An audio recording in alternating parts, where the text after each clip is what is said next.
भाग्यशाली हैं जो हम इस धरती पे, इस पावन धरती पे आए हैं। हमारे लिए तो बहुत धन्य की बात है।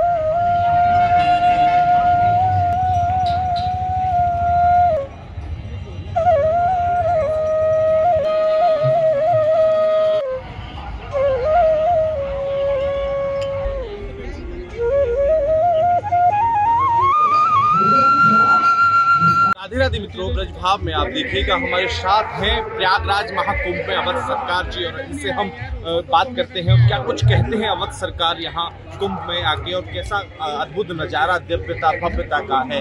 जी सरकार बताइएगा। जय श्री राम, जय अवध सरकार बालाजी। कुंभ की तो बात ही क्या कहिए, यहाँ साक्षात देवी देवता नर किन्नर दैत्य भी आज देवता बन करके जा रहे हैं। तो कुंभ का नजारा ऐसा है जैसे अमृत बरस रहा है, उसे पान करने वाले व्यक्ति पान कर रहे हैं, पीने वाले व्यक्ति पी रहे हैं, छूने वाले व्यक्ति से छू रहे हैं, स्पर्श करने वाले व्यक्ति स्पर्श कर रहे हैं। कुंभ की महिमा ही अलग है। प्रयागराज तीर्थों का राजा है, और आज हम भी श्री गोवर्धन नाथ से प्रार्थना करके गिरिराज जी को भी यहाँ लेके आए हैं कि हे गिरिराज जी, वैसे तो आप यहाँ विराजमान है, आप चलें तीर्थराज हमारे साथ। तो हम गिरिराज जी से चल करके यहाँ आए हैं, और कुंभ की भव्यता और दिव्यता को देखकर के बड़ा ही आनंद आ रहा है। जिस प्रकार से आज की सरकार की बात करें तो इस सरकार ने वास्तविक करके दिखाया, जैसा ये सरकार कहती है ऐसा करती भी है। ऐसी सुंदरता, ऐसी व्यवस्था, ऐसी दिव्यता और भव्यता आज बीजेपी सरकार के द्वारा भी ये बहुत अच्छा कार्य हो रहा है। यहाँ साफ सफाई की बात करें, व्यवस्था की बात करें, योगी जी कहते हैं कि 6 करोड़ की व्यवस्था स्नान करने के लिए नहीं, उन्होंने 10 करोड़ की व्यवस्था की है। 6 करोड़ तो स्नान करेंगे, लेकिन अगर 12 किलोमीटर तक लेंथ बनाई गई है तो ये थोड़ी बात नहीं है। ये बीजेपी के लिए बहुत अच्छी बात है कि उनके ही शासनकाल में कुंभ और महाकुंभ आ रहा है, तो उनके लिए भी अच्छी बात है। और संत समाज इस सरकार से बहुत ही खुश है। साधुवाद और आशीर्वाद, कुंभ में आने वाले दर्शकों को बहुत बहुत शुभकामनाएं, आशीर्वाद। विशेष ध्यान, बूढ़े व बच्चे कुंभ में आने से परहेज करें। बूढ़े व बच्चे कुंभ में आने से परहेज करें। कोई दुर्घटना हो गई, कोई बात हो गई तो क्या होगा कि भगवान उसमें बदनाम होता है कि हम कुंभ गए थे, हमारे साथ ऐसा हो गया, हमारे बच्चे खो गए, हमारे बच्चों को घटना हो गई। इसलिए ध्यान दें, आप अभी बसंत पंचमी तक अगर बड़े हैं, बच्चे हैं आपके साथ, उनका ध्यान रखें। अगर आप बड़े बूढ़ों का ध्यान रख सकते हैं, बच्चों का ध्यान रख सकते हैं, तो भी आप कुंभ में आवें। स्टेशन से कल के द्वारा बसें डाइवर्ट कर दी जाएंगी, इसलिए 12 किलोमीटर का रनिंग रहेगा। संगम से लगभग 18 किलोमीटर का रनिंग रहेगा।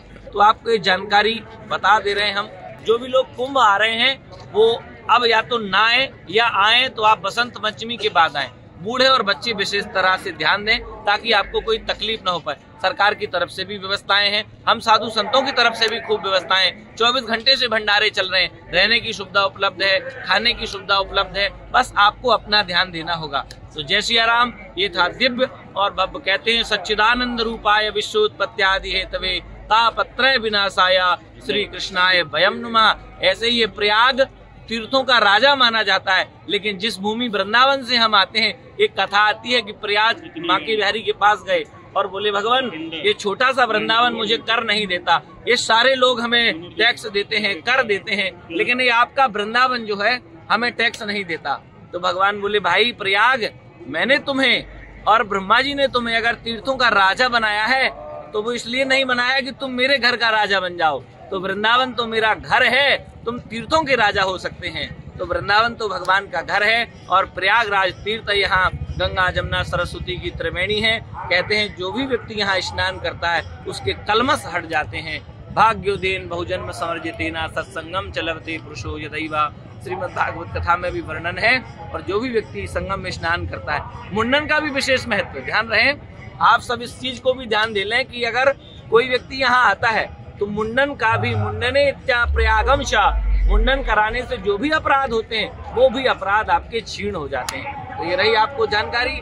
जय सिया राम, जय अवध सरकार बालाजी। ये थे हमारे साथ अवध सरकार, और बड़ा ही सुंदर और भव्य इन्होंने प्रयागराज नगरी के बारे में बताया और बड़ा ही सुंदर आनंद यहाँ देखने को मिला। ये भक्त भी हैं, क्या कुछ कहेंगे ऐसा सुंदर भव्य दिव्य नजारा देख करके? क्या कुछ लग रहा है आपको सब देख करके? बहुत अच्छा लग रहा है। भाग्यशाली हैं जो हम इस धरती पे, इस पावन धरती पे आए हैं। हमारे लिए तो बहुत धन्य की बात है। तो भक्त भी कह रहे हैं कि हम भाग्यशाली हैं, इस धरा धरती पर आए हैं, क्योंकि ये 12 वर्षों में और ना जाने कुंभ जो है 12 वर्षों में तो यहाँ लगा है, और फिर ये 144 साल बाद ये महाकुंभ इस विशेष धरती पर लगा है।